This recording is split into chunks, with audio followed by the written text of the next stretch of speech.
En el año 2000, el mayor negocio de alquiler de películas del mundo tuvo la oportunidad de comprar a su mayor competidor por 50 millones de dólares. Lo rechazó. 10 años después, ese competidor al que no quisieron comprar valía 13.000 millones de dólares. Y la empresa que lo rechazó había desaparecido completamente del mapa. Blockbuster tenía en su mejor momento más de 9.000 tiendas en todo el mundo. Empleaba a 84.000 personas, facturaba casi 6.000 millones de dólares al año. Era la referencia absoluta del entretenimiento en casa en todo el mundo occidental. Netflix era una startup de California que enviaba DVDs por correo postal y que en aquel año 2000 perdía dinero. Lo que ocurrió entre ese momento y el colapso total de Blockbuster es una de las historias de destrucción empresarial más estudiadas en las escuelas de negocios del mundo. No porque Blockbuster no viera venir la amenaza, sino porque la vio, la entendió y aún así no pudo reaccionar. Esto es el imperio, y hoy vamos a entender exactamente cómo ocurrió. Para entender la caída, hay que entender primero la magnitud de lo que se construyó. Blockbuster fue fundada en 1985 por David Cook en Dallas, Texas. Cook no venía del mundo del entretenimiento, venía del sector del petróleo y el gas, donde había desarrollado software de gestión de bases de datos. Y fue precisamente esa visión de sistemas y datos la que aplicó al negocio del vídeo. El modelo de alquiler de películas existía desde finales de los años 70, cuando los primeros videoclubes comenzaron a aparecer en los barrios de las ciudades americanas. Pero eran negocios pequeños, locales, mal organizados, con catálogos limitados y gestión deficiente. Cook vio la oportunidad de hacer algo radicalmente distinto. Un videoclub de gran formato, con miles de títulos, gestionado con software propio, con un sistema de inventario que ningún competidor pequeño podía replicar. La primera tienda Blockbuster abrió en octubre de 1985 en Dallas. Tenía 8.000 títulos en catálogo, el doble o el triple que cualquier competidor local. Tenía un sistema informatizado de seguimiento de inventario en tiempo real. Y tenía un modelo de negocio con márgenes extraordinarios. Alquilar una película costaba entre 2 y 4 dólares. El coste de tener esa película en el estante era mínimo después de la compra inicial. Y cada vez que se alquilaba, el margen era prácticamente puro. En 3 años, Blockbuster ya tenía cientos de tiendas. En 5 años, miles. El crecimiento fue tan agresivo y tan consistente que en 1994, la empresa fue adquirida por Viacom por 8.400 millones de dólares. Una de las mayores adquisiciones en la historia del entretenimiento hasta ese momento. En su cúspide, Blockbuster abría una tienda nueva cada 17 horas. El éxito de Blockbuster se construyó sobre un modelo de negocio que parecía perfecto, pero tenía dentro una trampa que con el tiempo se convertiría en su mayor problema: las multas por devolución tardía. En la industria del alquiler de vídeo, la norma establecida era cobrar al cliente un recargo si devolvía la película después de la fecha acordada. Parecía razonable: si tienes el producto más tiempo del pactado, pagas más. Un sistema de incentivos lógico para maximizar la rotación del inventario, pero la magnitud de los ingresos que estas multas generaban era extraordinaria. En su mejor momento, Blockbuster ingresaba aproximadamente 800 millones de dólares al año solo en multas por devolución tardía. 800 millones. El 16% de sus ingresos totales no venía de alquilar películas, venía de penalizar a los clientes que se retrasaban. Era dinero limpio, de margen casi puro, que fluía de manera constante hacia las cuentas de la empresa. El problema era que los clientes lo odiaban, no con indiferencia. Lo odiaban activamente. Sentían que la empresa los castigaba por ser humanos, por olvidarse, por tener una semana complicada y no poder ir a devolver el vídeo a tiempo. En encuestas de satisfacción de cliente, las multas por devolución tardía eran, año tras año, el motivo de queja número 1 de los usuarios de Blockbuster. Pero los números eran tan buenos que nadie en la cúpula de la empresa estaba dispuesto a tocar ese modelo. Los 800 millones de dólares anuales en multas eran intocables. Esa decisión de mantener algo que los clientes detestaban porque financieramente era demasiado rentable como para eliminarlo, sería uno de los factores que haría posible la entrada de un competidor que ofreciera exactamente lo contrario. En 1997, Reed Hastings y Mark Randolph fundaron Netflix en Scotts Valley, California. La historia que se cuenta sobre el origen de Netflix es que Hastings se inspiró después de pagar $40 en multas a Blockbuster por devolver parte de una copia de Apolo 13. La historia es buena y Hastings la ha contado en varias ocasiones, aunque él mismo ha reconocido después que probablemente está algo romantizada. Lo que sí es documentalmente cierto es que en 1997 Hastings y Randolph identificaron una oportunidad concreta. El DVD estaba empezando a desplazar al VHS, y los DVDs tenían una característica que los hacía ideales para el envío postal. Eran planos, cabían en un sobre estándar, el coste de enviarlos por correo era mínimo. Su primer modelo de negocio era sencillo, un catálogo de películas disponible online que el cliente pedía desde casa y que Netflix enviaba por correo en un sobre acolchado. El cliente lo devolvía por correo cuando terminaba, también con un sobre prepagado incluido en el paquete, sin tiendas, sin desplazamientos, sin horarios de devolución estrictos, sin multas. Al principio era un modelo de pago por película similar a Blockbuster pero sin la tienda física. Pero en 1999 introdujeron la suscripción mensual. Pago fijo, número ilimitado de películas, sin fechas de devolución obligatorias, sin multas por retraso. Era exactamente el modelo opuesto al de Blockbuster en el punto que más irritaba a los clientes. En el año 2000, Netflix tenía 300.000 suscriptores y perdía dinero. Fueron a Dallas a reunirse con los directivos de Blockbuster para proponerles una adquisición. Pedían $50 millones. Los directivos de Blockbuster los escucharon y después, según los relatos de los presentes en aquella reunión, se rieron. Lo que ocurrió en aquella reunión en Dallas en el año 2000 es uno de los episodios más narrados en la historia del mundo empresarial y también uno de los más malinterpretados. La versión simplificada dice que Blockbuster era arrogante, que sus directivos no entendieron la amenaza, que la soberbia del líder del mercado les impidió ver lo que tenían delante. La versión real es más complicada y, en cierta manera, más instructiva. Los directivos de Blockbuster sí entendieron lo que Netflix proponía. No era difícil de entender enviar películas por correo en lugar de tener tiendas físicas. El concepto era claro. Lo que argumentaron, y lo que en aquel momento de 2000 era un argumento perfectamente razonable, es que ese modelo tenía un límite estructural. Los DVDs que llegaban por correo tardaban 1 o 2 días en llegar. En muchos casos 3. Si querías ver una película esa noche, el modelo de Netflix no te servía.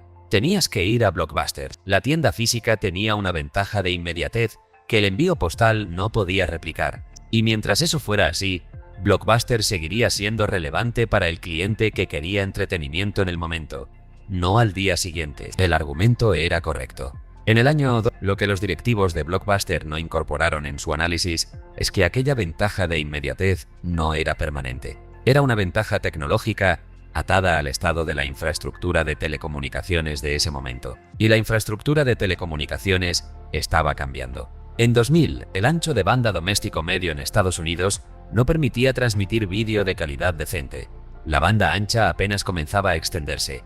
El streaming de vídeo no era todavía una posibilidad práctica para la mayoría de los hogares, pero Hastings sabía que eso iba a cambiar y había nombrado a su empresa Netflix, no DVDs by Mail, precisamente porque sabía que el negocio del correo postal era temporal, era el puente hacia algo diferente. Entre 2000 y 2004, Blockbuster tuvo 4 años para reaccionar.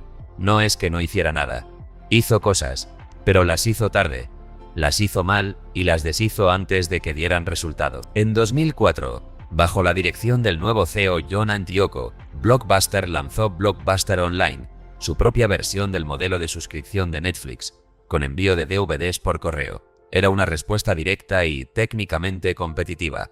La plataforma llegó a tener un catálogo superior al de Netflix y, crucialmente, añadió algo que Netflix no podía ofrecer: la posibilidad de devolver los DVDs en la tienda física y llevarse uno nuevo gratis en ese mismo momento.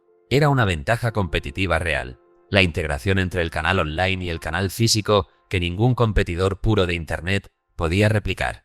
Y entonces, Antioco tomó la decisión que sus analistas llevaban años reclamando: eliminar las multas por devolución tardía. De golpe, los $800 millones anuales desaparecieron de las cuentas. La reacción de Wall Street fue inmediata y brutal. Los analistas que hasta ese momento habían exigido la eliminación de las multas, cuando vieron el impacto en los resultados trimestrales, entraron en pánico. Los inversores vendieron.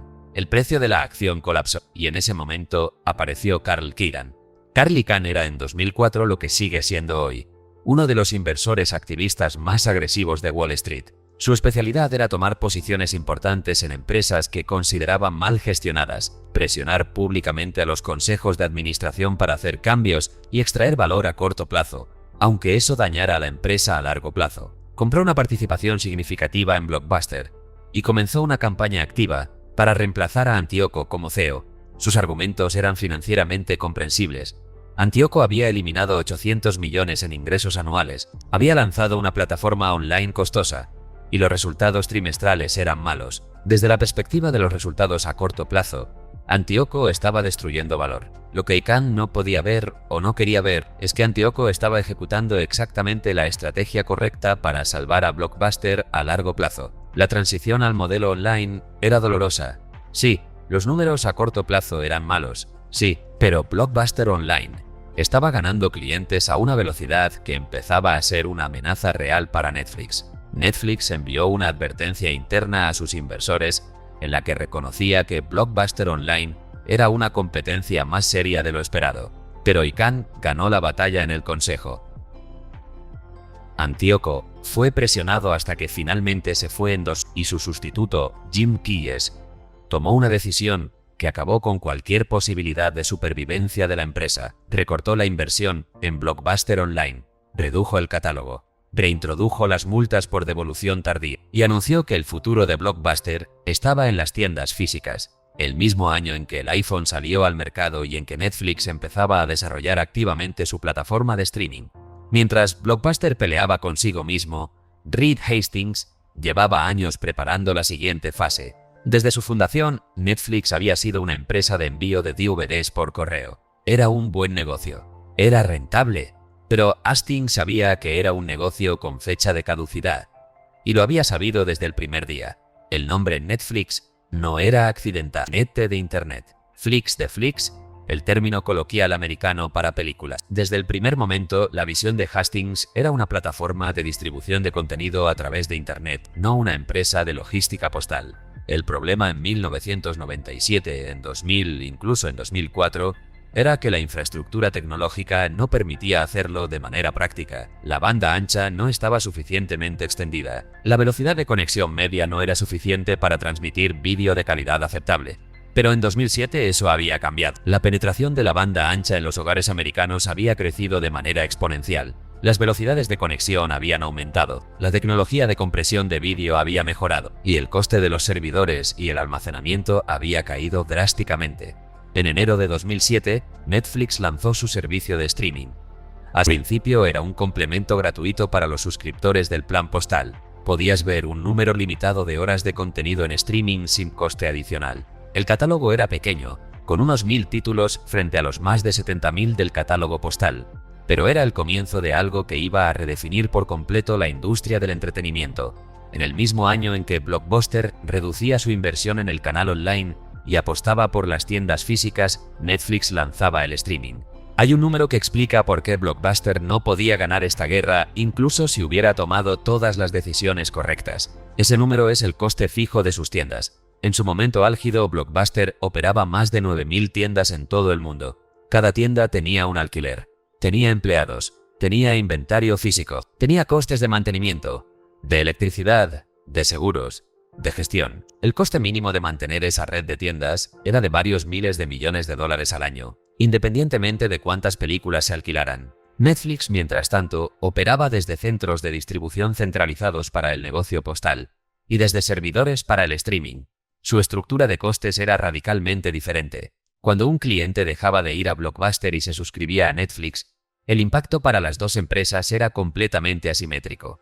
Para Blockbuster, perder un cliente significaba perder ingresos, pero sus costes fijos permanecían casi intactos. Las tiendas seguían abiertas, los empleados seguían cobrando, los alquileres seguían venciéndose. Para Netflix, ganar un nuevo cliente significaba ingresos adicionales con un coste marginal mínimo. Un suscriptor más no requería contratar un empleado más ni abrir una oficina nueva. Solo requería un disco duro más de almacenamiento o unos cuantos DVDs más en el almacén central. A medida que los clientes se trasladaban de uno a otro, Blockbuster se hundía con el peso de una estructura diseñada para el volumen que ya no tenía, y Netflix crecía con márgenes que mejoraban a medida que ganaba escala. Era una guerra en la que las reglas del juego favorecían estructuralmente a uno de los dos jugadores. En 2010, Blockbuster hizo su último intento serio de competir. La empresa había entrado en proceso de bancarrota en septiembre de ese año, pero seguía operando. Y bajo la dirección de un nuevo equipo de gestión, lanzó Blockbuster On Demand, una plataforma de streaming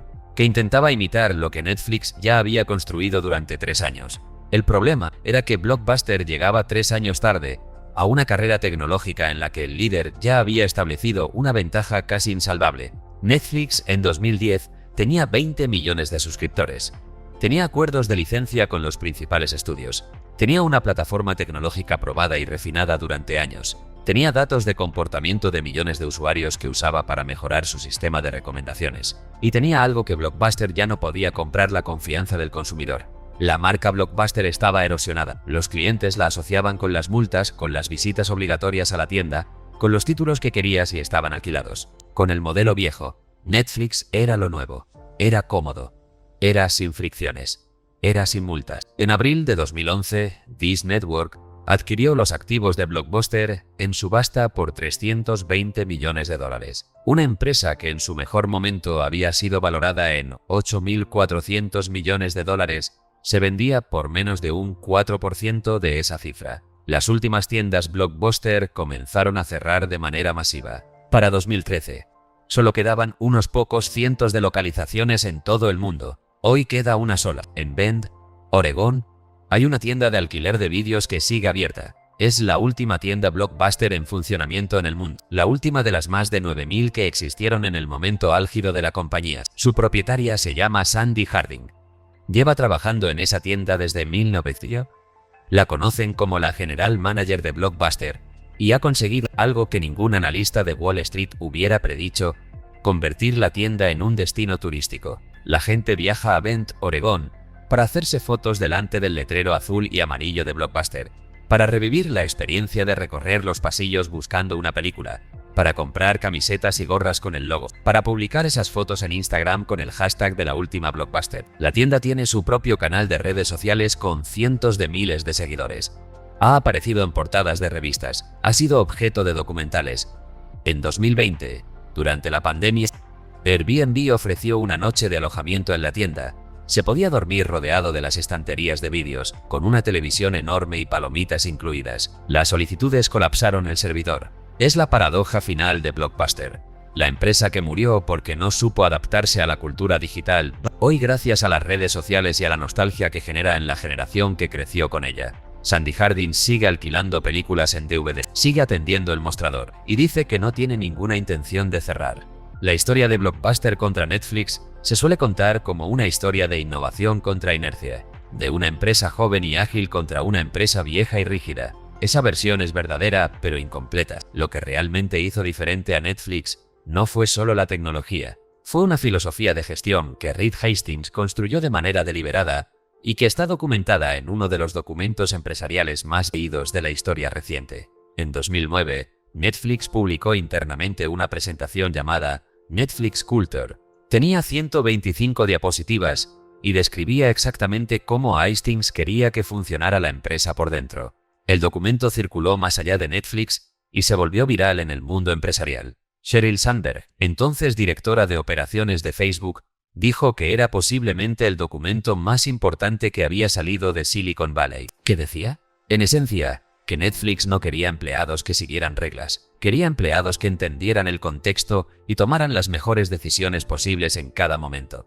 El lema no era seguir el proceso, era el juicio supera el proceso. Mientras Blockbuster tenía capas de burocracia que ralentizaban cualquier decisión, Netflix había construido una organización diseñada para moverse rápido, para probar cosas, para abandonar lo que no funcionaba y duplicar lo que sí.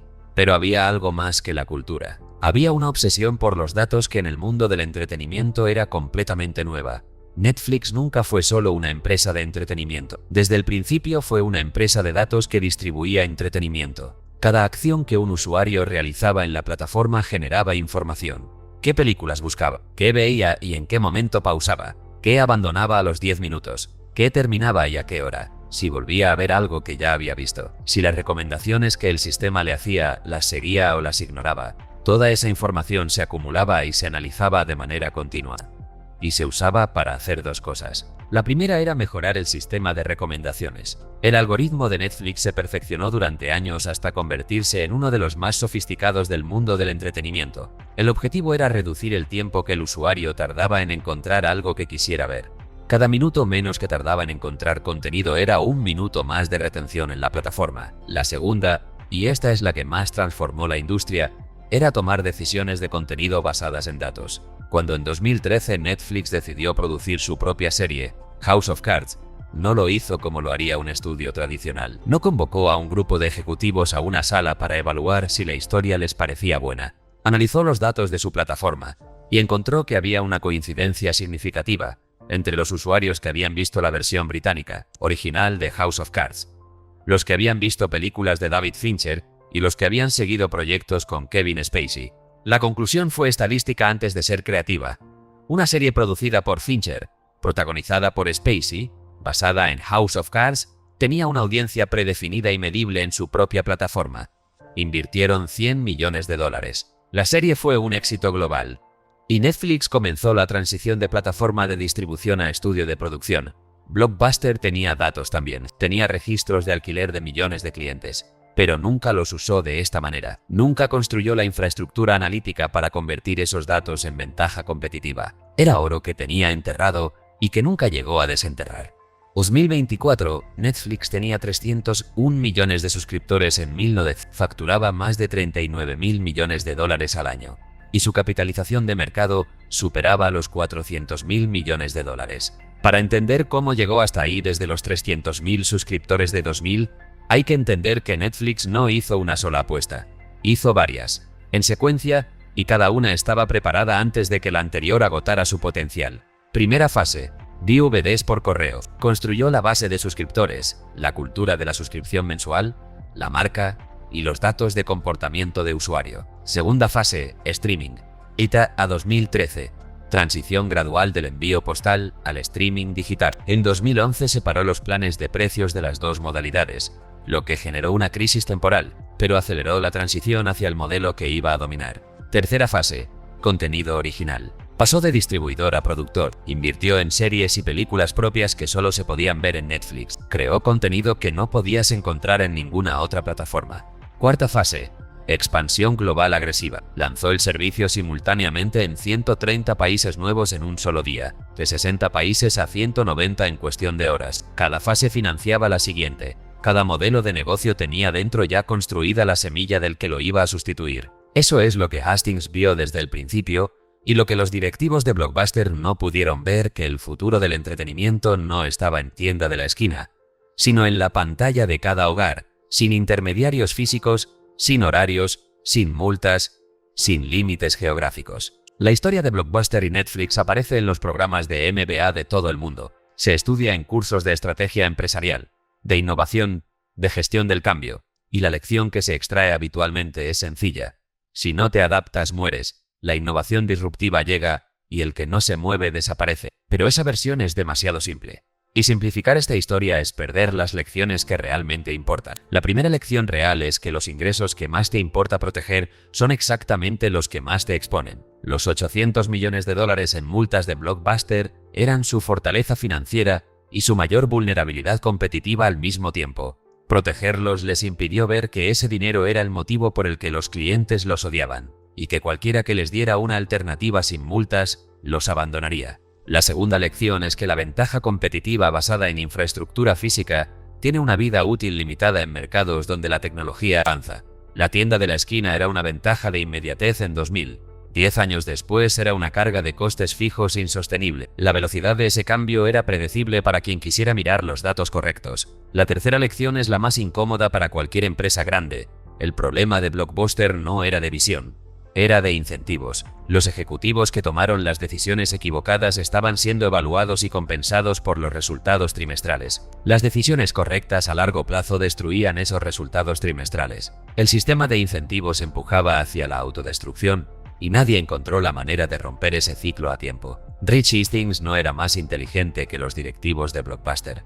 Tenía el privilegio de construir algo nuevo sin la presión de proteger algo viejo. Esa es, probablemente, la ventaja más difícil de replicar en el mundo de los negocios. En Bend, Oregón, la última tienda Blockbuster sigue abierta. A unos kilómetros de ahí, un servidor de Amazon Web Services aloja parte de la infraestructura de Netflix. La empresa que destruyó a Blockbuster funciona, en buena medida, sobre la nube de Amazon, lo que lleva a otra historia sobre cómo Jeff Bezos construyó a AWS como un negocio paralelo, mientras sus competidores pensaban que Amazon era solo una librería online.